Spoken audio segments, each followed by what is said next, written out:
Welcome back, everybody, to Neutrality Studies. Today, with a countryman or countrywoman of mine, Dr. Yusra Suedi, an associate professor of international law at the University of Manchester. She's running the Simplified Approach to International Law, SAIL, Substack at learnsail.org. Yusra, welcome. Thank you very much, Pascal. It's so nice to be here. It's nice having you here. I mean, you also you grew up and studied in Switzerland, like me. You're from the French-speaking part, actually. So English is actually also a way for us to bridge the fact that we have two different languages, even though we're from the same country. And now you are teaching in the UK. How is that one going? I am. It's a really exciting time to be teaching international law, and I'm really grateful that the UK is really a big advocate on academic freedom. So that means that we have really passionate, interesting conversations with students about all the things that there are to talk about international law in the headlines today. Yeah, and it's interesting that you're saying that you're happy about the UK, because the UK at the moment, in my corner of the internet, is not that famous for being a big advocate of journalistic freedom. We've seen how the UK is trying to give very, very harsh prison sentences to Palestine Action. And I know that you yourself, you've been actually involved in the genocide case against Israel, in the legal team. Can you give us just a little bit of background on this one, and how you are also looking at, the UK is on the other side of the fence when it comes to this one. How are you looking at the whole thing? Yeah.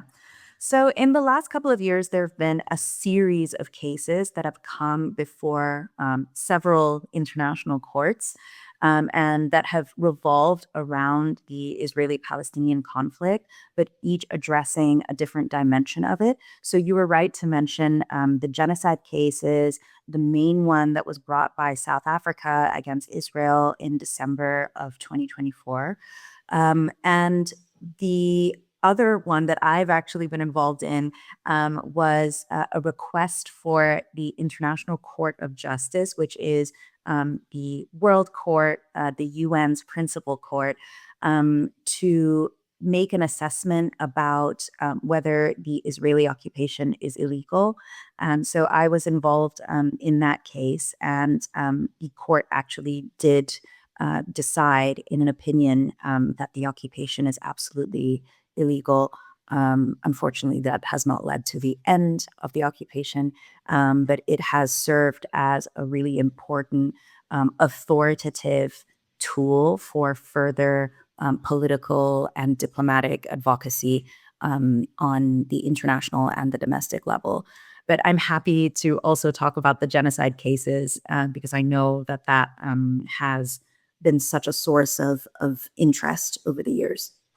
Do you think that the genocide cases, and in general the approach of international law, is still something that can help us in 2026? Because it seems that we are going through an intense phase of might makes right.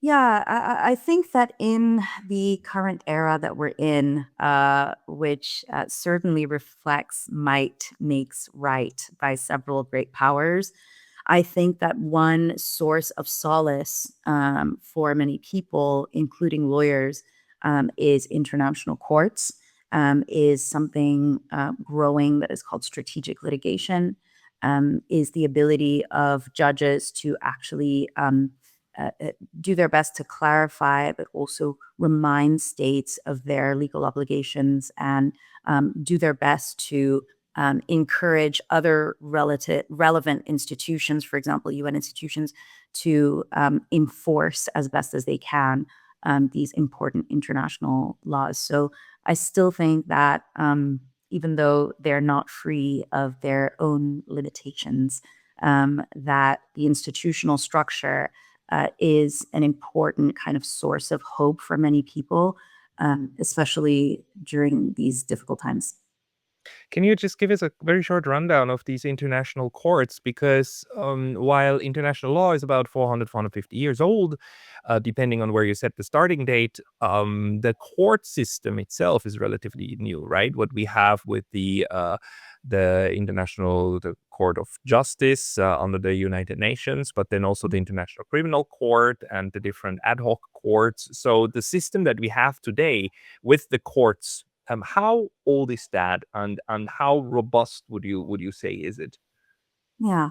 So the idea of international dispute settlement, so states or even an individual against the state basically resorting to a third party to resolve some kind of conflict that they have in a peaceful way, as opposed to going on the battlefield, is something that has existed for actually many, many decades, possibly as long as international law itself. But this modern form of like brick and mortar international courts scattered across the world, each kind of dealing with their own kind of areas or having their own kind of realms of competence. That's a little bit more of a recent idea. So the International Court of Justice, before that, we had kind of a similar body that existed post World War One. And I think a newer and a lot more controversial one, which we may have the opportunity to talk about later in this conversation, is the International Criminal Court, which really, has only existed for about 25 years.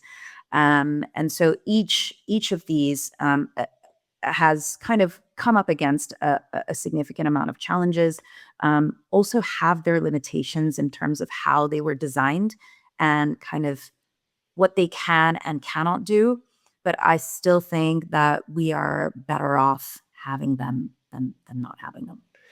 Hey, just a very quick note. The best way to support this channel is by signing up for my free Substack. You can also help with a paid subscription there, or you can get some of our new merch on neutralitystudies.com. Links below. See you there. Yeah, I mean, I completely agree. I think we're better off with them, but there are people who disagree and people who strongly disagree. And for a matter of fact, just today or yesterday, the US came out with a note to the media informing everybody that they're from now on going to fight the International Criminal Court with all they have. Let me just read to you maybe the first passage of the statement that they made. It's called State Department launches campaign to dismantle international criminal courts, threat to American sovereignty. Today, Secretary of State Marco Rubio announced a sweeping campaign to dismantle the threat posed by the ICC to US sovereignty. The campaign will feature a whole-of-government response to systematically disable the ICC's ability to operate, target American servicemen or officials, or otherwise threaten American sovereignty. And then it lists a couple of things that it will do, including diplomatic calls from the Secretary of State, Deputy Secretary, and ambassadors to the members of the senior leadership of foreign nations, highlighting the abuse of the ICC. Nations that partner with American law enforcement and the US military, or that enjoy the benefits of US security umbrella, are called upon to reject the ICC's purported authority, blah, blah, blah, yada, yada, yada, basically saying that they are going to put at this point only diplomatic pressure, because we know that the United States actually also has a law on its books that would allow it to go into The Hague and physically take out Americans if there was ever somebody imprisoned there through the ICC, the so-called Hague invasion law. It's quite insane that, and they have that for a while. So the U.S. opposition to the ICC is not new, and the U.S. is of course not part to the Rome Statute, the founding document of the ICC. But this kind of bellicose language against an international court is something that at least I haven't seen yet to that level. How does this strike you? I can't say that it's surprising. The US has always had a very strong position when it comes to the ICC. Interestingly, it was quite actively involved in the negotiations of the Rome Statute, which is the ICC's founding treaty.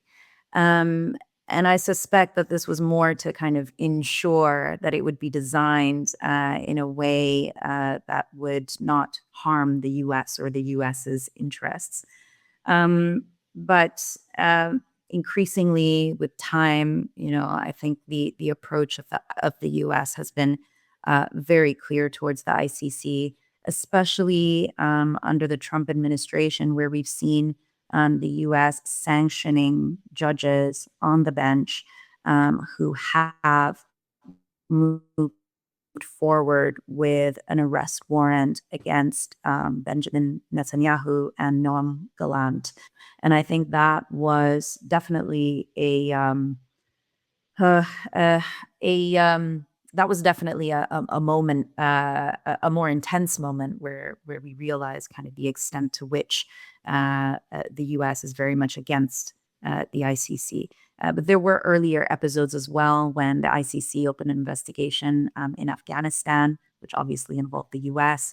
Um, it's very unfortunate, and it also showcases the limitations that I mentioned earlier of some of these courts that are very vulnerable to states funding and support in many ways. But, one of the criticisms about the current international system to which the ICC belongs is that it was basically shaped by the alliance of Western states, and that it represents, just like the Bretton Woods systems, just like other systems like the international banking system, the structural power of the West against the rest. And if you look at the track record, especially of the ICC, of who they actually convicted for war crimes, they're all Africans. They're all heads of states or officials of African nations, and there are famous quotes of people who said, like, yeah, the ICC is there to for us against to use against Africans and so on. Not a single like Western leader has been indicted until the indictment of Benjamin Netanyahu and Yoav Galant, which is of course what made the US so extremely angry. But also that only came after, at the same time, Hamas leaders were listed by the ICC, and of course that came 2 years after the ICC went and issued an arrest warrant against Vladimir Putin and one more Russian official, and the West was like applauding this standingly. We remember very strong words of support by then President Joe Biden, and then when the arrest warrants against Mr. Netanyahu came, all hell broke loose. So, what do you make out of this accusation that the ICC overall is one of these instruments against the rest of the world? Although we're seeing that now, like one of the architects is actually not happy with it at all.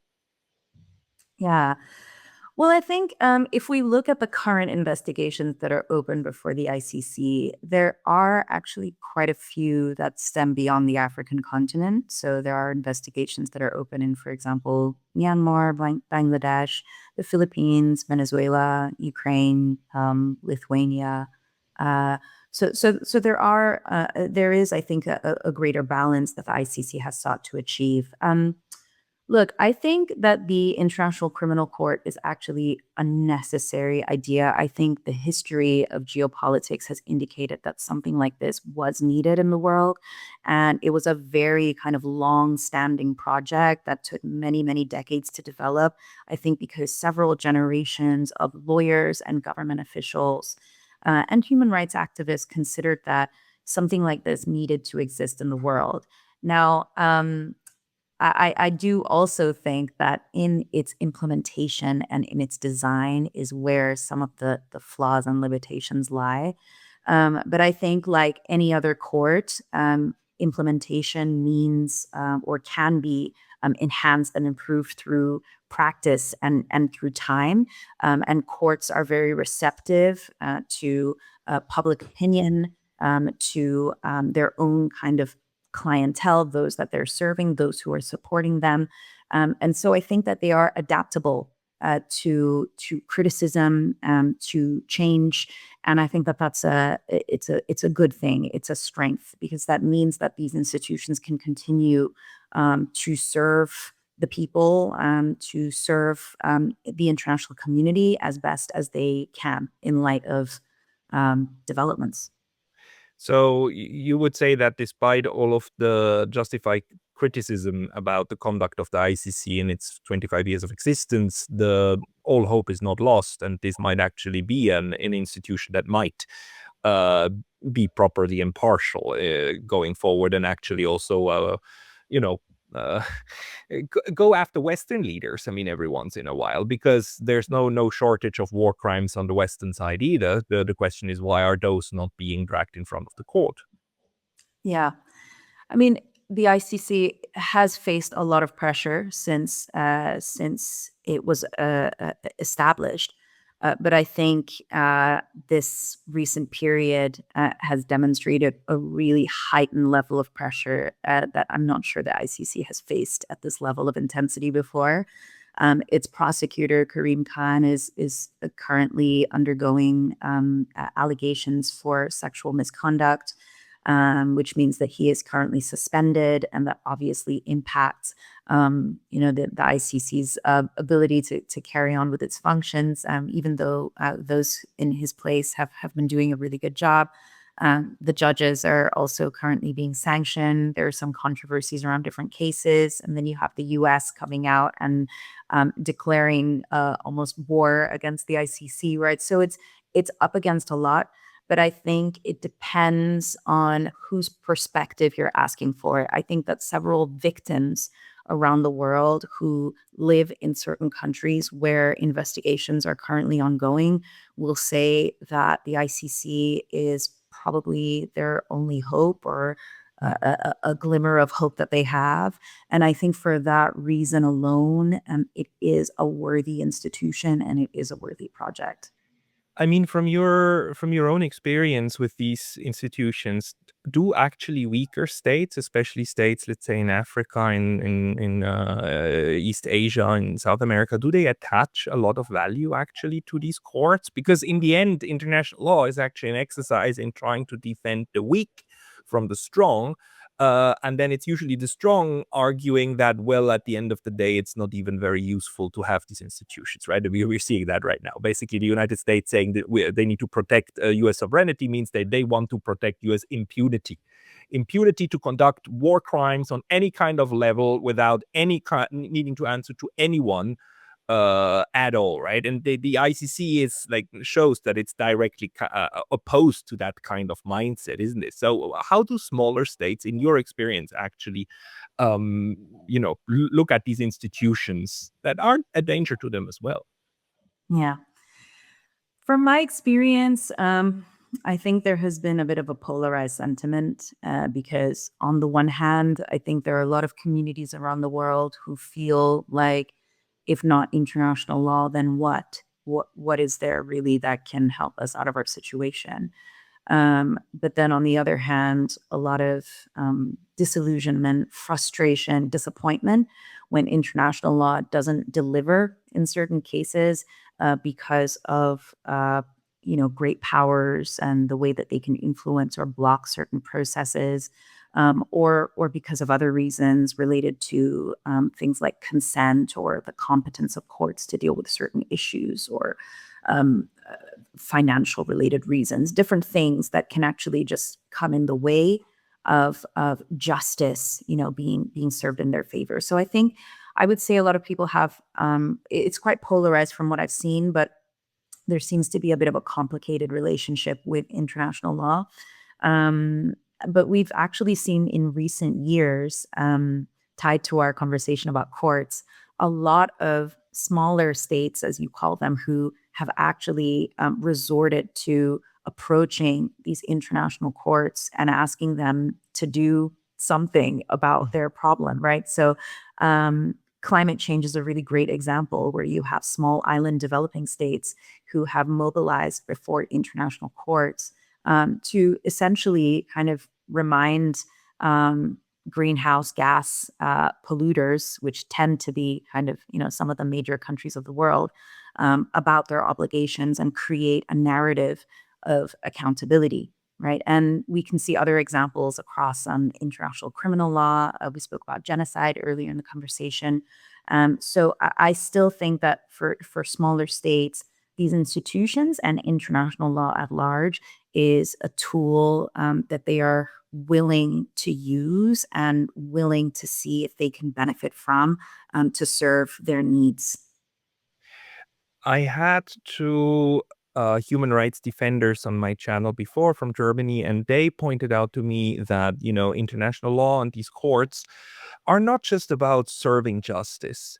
That is what in a perfect world they would do, but in an imperfect world, they are a venue place and a way to build political pressure for or against a certain thing. How do you see that?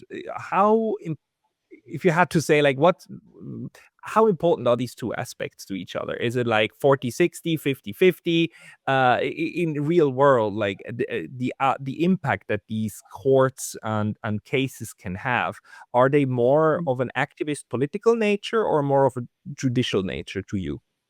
I think both can be true. And I think that's something that is largely misunderstood about international law and which is very frustrating. And I completely understand that frustration. And I feel it sometimes myself.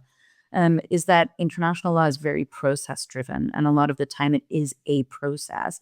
And that's where the political pressure that you mentioned comes in handy, because a lot of the time, especially in light of terrible atrocities and incidents and things that are very urgent that we want resolved, that we want to stop tomorrow. A lot of the time, the processes, the attempts that we will make to seize international institutions, to go to court, or to go in at the negotiation table. These things are the outcome more often than not will be that we now have a tool, an output, a statement, something that will serve to enhance political pressure. I think that is most true before international courts, who don't have a police force or an army or a body that can actually enforce their judgments and decisions. And for very controversial decisions, even less so. So let's take an example of the case again with South Africa and Israel before the ICJ. When a judgment actually does come out, even if that judgment were to say that Israel has committed genocide, on paper, that judgment can be enforced by the UN Security Council. But of course, in reality, given the US's presence as a P5 member with the veto on the Security Council, it's very, very unlikely that the UN Security Council will enforce that, right? So enforcement is the big bad wolf in international law that we often, lament about over and over again, and with good reason. What that means for international courts and the work that they do much of the time is that those statements serve as political pressure, which in and of itself, I think, should be seen as very important. But what it means is that we have to accept to be patient with what will likely be a much longer process, a longer road to justice. Yeah. Then it's not that these states don't care, right? The fact that the United States is trying to dismantle the ICC, the fact that Israel is appearing in front of the ICJ and calls it ridiculous and anti-Semitic and whatnot, just shows that they get angry at this, right? This is even though they can ignore, like, these institutions of international law and just go on with their mass slaughter and their genocide, um, it still irks them. It's still something, it's a pain in the side that doesn't stop them, but that is a pain. So, do you maybe have a little bit of a background also how this pain is supposed to work on them? Because, I mean, the people who set these courts up didn't do so blue-eyed, thinking that, oh, yeah, we make an institution, we give them a house somewhere in The Hague, and then things will be settled, right? I mean, these are the people who work on this are actually quite realists in terms of understanding what can and cannot be done. But how can these institutions actually increase the pain for some of these offender states? Well, I think you've touched on an important point, which is that even though there tends to be a narrative every couple of years that international law is weak or international law is dead, I would actually argue that international law is so powerful that it has resulted in states doing everything they can to design it in a way that won't harm or impact them, right? Mm. So historically, this is kind of where the idea of consent came from. So much of international law rides on this idea of consent, right? I can't appear before this international court if I didn't consent to doing that. I won't be part of this treaty unless I consented to be part of this treaty. And a lot of people say that this is essentially where the origin of international law's weakness, right? But I think that this design alone actually demonstrates that even several decades ago, it was realized, just how much international law can yield power and actually be frightening to states and cause pain to them. This is kind of why we've ended up with this design. This is also why in modern day we have, for example, the US speaking out against the ICC and villainizing it. It's actually because of the fear that it has of what the ICC could actually say about what the US has done or what Israel has done. I think at the end of the day, as much as certain people try to diminish what international law is or what it can do, the language of politicians and of states actually indicates that international law has the potential to cause them pain and scares them in many ways. And this is why they use the vocabulary that they do in certain instances. This is why they condemn certain actions that they feel could actually make life a little bit more difficult for them. This is why some great powers have a bit of a polarized relationship with international law as well, where they can very overtly disregard some of these rules and principles and, for example, decide to just invade Ukraine, for example, or attack a certain country overnight. But at the same time, they will engage with the language of international law. They will justify their actions using frameworks of international law. They still care about how they're perceived and what certain international law violations might mean for them geopolitically, economically, perhaps, and in other ways. And this is very interesting, and it also shows a difference in the approach to international law by these states. I mean, the U.S. Back in 2003, when it attacked Iraq, tried very hard to build a case that this is legitimate self-defense. Right? We need to do this as a preemptive strike or preventive strike in order to protect ourselves according to the UN Charter and whatnot. Now in 2026, when they again attacked Iran, they didn't even bother to put any of this out, not at all. So it just shows also a progression in the US approach. Russia, on the other hand, tried very hard in 2022 to build actually a legal case of saying, like, we recognize the Donbas republics. They asked us for help to defend ourselves against the Ukrainians, therefore collective self-defense, therefore Article 51 of the UN Charter, therefore everything is fine. And of course, this is flimsy as hell, but whether they try or not is kind of interesting, isn't it? The United States today strikes me, it is at the point where it just tries, if it can completely and utterly ignore international law, in the case of the ICC, even officially fight against it, like all out. It's an interesting battle to pick, and my gut feeling is it's going to be a very difficult one for them to fight against international law. What is your feeling? Yeah, absolutely. And I would say that even though, Trump came out a couple of months ago and said, I don't really care about international law. I don't need to respect international law. I just care about, my morality. And that's Mm. essentially what guides my decisions, right?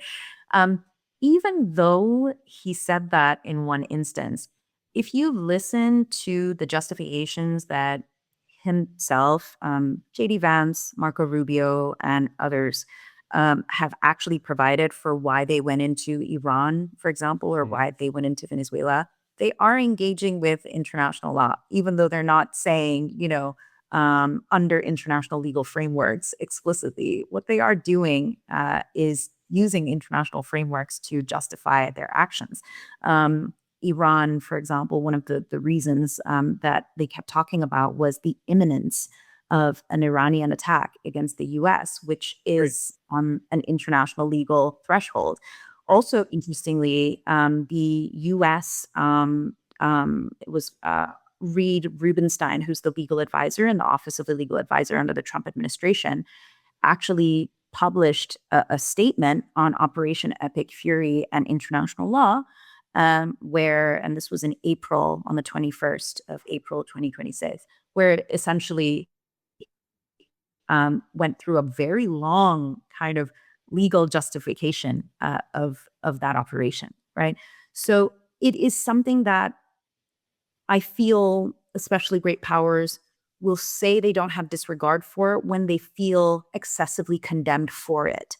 But they will always, at the outset, try and engage with it and work within those parameters. And it's just an interesting, slightly schizophrenic kind of Mhm. relationship. Yeah, but it's one of the things that we in academia and actually international law itself takes as an indicator of whether or not states bind themselves by certain promises. I mean, an important part, for instance, in my field is military manuals. Right, the manuals that the states write with which they then educate their men under arms, and these manuals are highly, highly technical in international law and very, very detailed. Right, and though that's then one of the indicators that you can take in front of court and say, like, look, this is actually the rules that the United States itself recognizes how their staff has to behave. And if they don't, then well, they broke some of their these rules that are recognized. The whole point is about recognition, right? That everybody recognizes these as the rules of engagement and whatnot. Um, this one we don't really see big changes, do we? Like the states, the technical aspects of manuals of war and whatnot, they seem to be as firmly in the saddle as before. Yeah, I would agree with that, and I think it just serves as an example to show that, as much as the media and the public will make the statements, which I completely understand because they are rooted in frustration and emotion, and we make statements that, we now live in a lawless world and international law is dead. I think as long as we are human beings, we need to run by systems, guidelines, frameworks, and those exist even at the international legal level, right? And I also think that as much as we feel despondent about international law today, the narrative of its absolute breakdown is something that we've seen throughout history, right? In the 1930s, during the Cold War, 1999 with Kosovo, Iraq, of course, with 2003, Syria with 2013, right? So um, I'm not entirely convinced by this narrative about states not using or referring to any law, or us like living in this lawless world, or international law being dead. I think that we are definitely at a point of crisis, but I think that the legal rules are still there. They're still actually engaged with a lot more than we think. And of course, there are problems with the extent to which they are respected in certain contexts.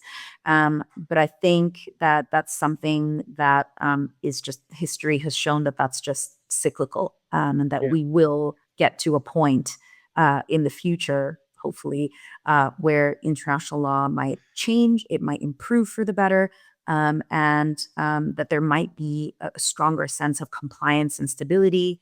And sometimes it just takes breakdowns like this to bring us back to those moments. Yeah, and historically speaking, it's the end of these big international calamities that then lead to a further strengthening of international law. It was the case after the Crimean War that created a kind of a lot of new jurisprudence and treaties. It was the case of the end of the First World War that actually gave us the precursors with the League of Nations and the Court of, what was it called? It was the Court of Justice and Arbitration. No, what was the name? The precursor of the ICJ. Um, Permanent Court of International Justice. Permanent Court of International Justice. The Second World War broke the court and everything, and an entire new body of human rights law actually. So the end of crises often brings this kind of stuff, strengthens international law. But maybe I would like, on the technical aspect, ask you, if the United States now really does this, and wants to fight the ICC, legally the way and diplomatically the way it is fighting militarily Iran, what would it take for the US to dismantle the ICC? For them not even being part of the Rome Statute, they have kind of a problem, right? They have no way of actually properly engaging with it. What would it take to kill the ICC? Well, arguably, its Hague Invasion Act already tells us what it is willing to do to Right. destroy the ICC, which Yeah, is but legally speaking, I mean, who do you have to who do you have to twist their arms in order for the ICC to be dissolved by its members?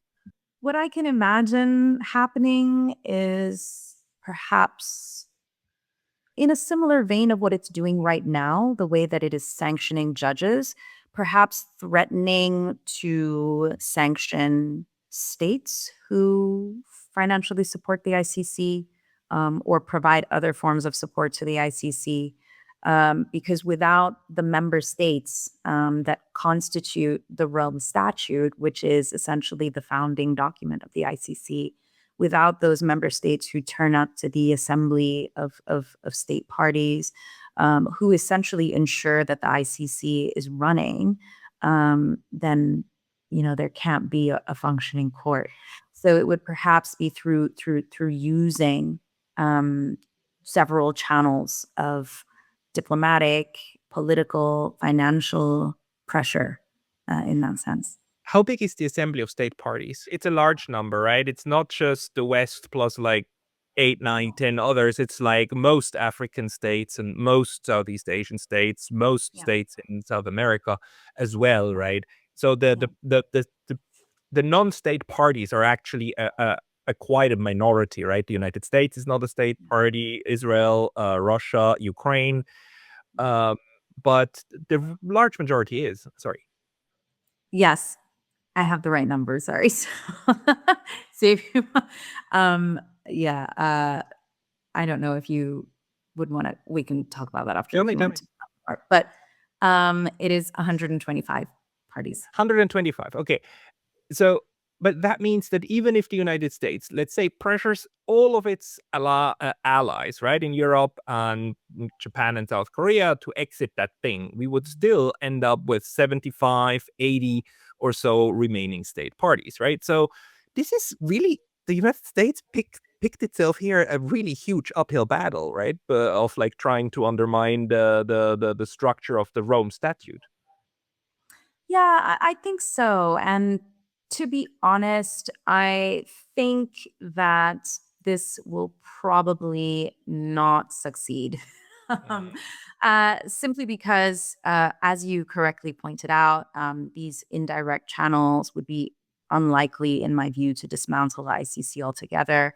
Of course, the Hague Invasion Act itself proposes an outright invasion, right, as indicated in the title.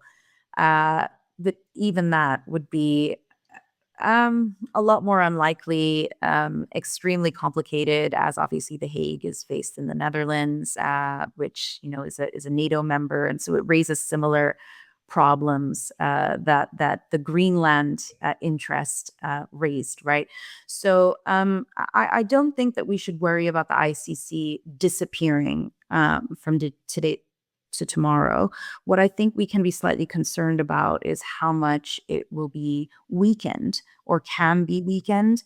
And in that sense, how difficult it will be for it to actually carry out its functions, especially with respect to very urgent and very serious cases like Venezuela or like Palestine. Right. No, of course, the court will probably suffer. But what do you think does it do on the political level to the Europeans? Because they've, written the rules-based international order and international law still, and both of us, we know these two terms are not equal, and one is kind of this made-up thing, but the other one, international law, is real and is internationally collectively shared. What do you think the Europeans will do out of this situation where it seems that the US is now in open confrontation with a very important pillar of their concept of how the international world should run? Because the ICC, the Rome Statute, I mean, it's even called the Rome Statute because it was negotiated and signed in Rome. In Europe, they're quite proud of that. And it's, of course, in The Hague, right? And the Netherlands is proud of its international law tradition. Is this going to drive an additional wedge between the US and Europe? Very likely, and an additional wedge, adding to many other instances of overt clash between the European countries and the U.S. when it comes to different geopolitical issues and how those relate to international law. Right, so um, uh, arguably Gaza in some respects, but I think the big one where we saw really conflicting views was obviously Greenland because of Europe's interests. Iran was also one where the response of the EU was very divided. There were several different approaches. Not everybody took kind of the same stance when it came to international law. And so it's these moments actually where I think that we need more than ever for European countries to take a common stance that does not involve cherry picking, that does not involve kind of political considerations of what benefits us the most, but really just applies international law as it was meant to be applied. The standards are fairly clear, should apply to every country or every situation in the same way across the board. And I think that the behavior of European countries over the past couple of years has actually served to further weaken narratives about international law because of this selectivity and double standards, which actually harms the potential that it really has to be a strong standard to essentially ensure global stability. But we are seeing actually a move toward the global south calling out the global north about its own hypocrisy, right? It was in the end South Africa that brought the case against Israel, and it actually gathered a lot of support on that. I don't even know, as we speak today, in 14th of July 2026, how many state parties are there now to this litigation? Yeah. So there are currently 22 interveners. And so to be clear, in a normal case, you'll just have two parties, right? Against each other. That's like a normal process of court. But the International Court of Justice has this special separate procedure where other states who feel like they have something relevant to say, they have something at stake in the case, and they want to get involved to kind of offer their interpretation or their take about kind of how the case should be dealt with, they can do that. So in this instance of South Africa versus Israel, we now have 22 intervening states, 18 who are siding with South Africa and essentially arguing that the Genocide Convention should be interpreted in a slightly more balanced way that makes it slightly easier or more feasible for the court to actually find that genocide has happened versus a tiny minority of states who are arguing that actually the very high bar that the court currently sets to determine whether genocide has been met should absolutely be kept. And I think the political motivations behind these positions are quite clear, right? Can we use the last part of our discussion to go a little bit into this? Because in a private conversation that we had, you pointed out to me that the case for finding that genocide is taking place in Gaza is actually not as strong as many of us might believe, and that this very high bar that you alluded to is the issue. What is this high bar, and why is Gaza not obviously in a case of genocide to the ICJ? Although the ICJ did find that there is reasonable that there's reason to believe that it might be going on, and they had first, what is it called, an injunction Yeah. against Israel, right? But that's not the same as a final verdict on the case. Can you explain why that thing is so high, and what does the court recognize as a case of genocide? Yeah.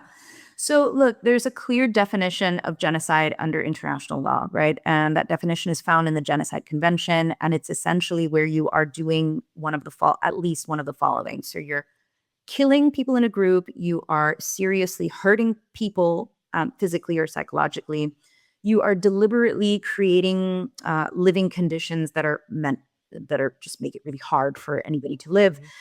You're stopping the group from having children, or you're forcibly taking the group's children and giving them to another group, right? But it's not enough for you to just do those things. Actually, the framing that will really determine whether or not this is a genocide is your intention as you are doing these things. So it has to be proven that you are doing these things because your intention is to destroy the group. So how do you actually prove that someone has the intention to destroy a group? In practice, there are two ways. The first is if that person says so overtly just says, this is my plan. Hitler, for example, with the final solution, right? Then the other, and this is a lot more rare and difficult in practice. And if this was what a court had to deal with, its job wouldn't be that difficult.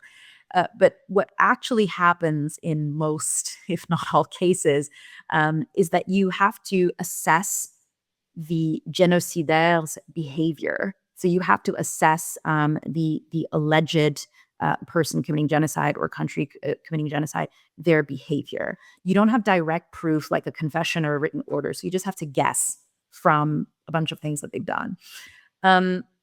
So how does the court actually guess? It has set a standard. And that standard is that it has to be sure beyond reasonable doubt. So it has to be pretty sure that what's happening is genocide. So what would make the court pretty sure, like sure beyond reasonable doubt? What would make it that sure is that there is no other explanation for that behavior aside from genocide. So wanting to The destroy intention of the genocide, yeah. group. Yeah, yeah. And that's how intent is basically assessed. So I look at a series of, behaviors, a pattern of conduct. So it's not just like one thing. It's not like we're not going act by act. We don't kind of require that specific assessment or proof for each individual killing or each individual. We look at a whole pattern together, and then we assess kind of, okay, is this the only reasonable explanation for what has happened, right? And a lot of states have argued that that is just way too high a bar because in the court's own history, it's really only found genocide in one very specific instance, which was in Srebrenica, which was in the context of the Bosnia versus Serbia case in 2007. Aside from How that, how did it find that there? Because the Srebrenica case is 8,300 killed males in that village, with very clear intent, very clear, and I think even we have the orders, right, that were given to eradicate these all uh, male above the age of 16, right? How was it established there, and why is it that we have so much genocidal language coming out of Israel, including its top political leadership? Why is it that that genocidal language is not enough to prove that what you said before, that, well, they just said so, because they keep saying so, actually, that they want to destroy the Palestinians and never come back, and all gone. And I mean, why is it that that doesn't count? so it's not that it doesn't count, Pascal. I think it's too early for us to know what the court will Mm. decide, right? And unfortunately, we're going to have to wait a really long time to know what the court has decided. My estimate is that we won't be seeing a judgment on this case about genocide until roughly 2030. So justice here will be very, very slow. Now, in a very earlier stage of a standoff between Israel and South Africa in early 2024, we got a little glimpse about what arguments will likely be really fleshed out about genocidal intent because they already kind of had an opportunity to share their positions about that. And Israel argued that it had several arguments in response to that specific aspect of like, well, isn't the intent, very clear in this case? So it said a couple of things. One, that a lot of this was just rhetorical wartime language, that it was made by figures who are actually outside the actual chain of command, Hmm. that it was either some of that language had also already been repudiated, that some of that language was actually misleadingly or partially quoted.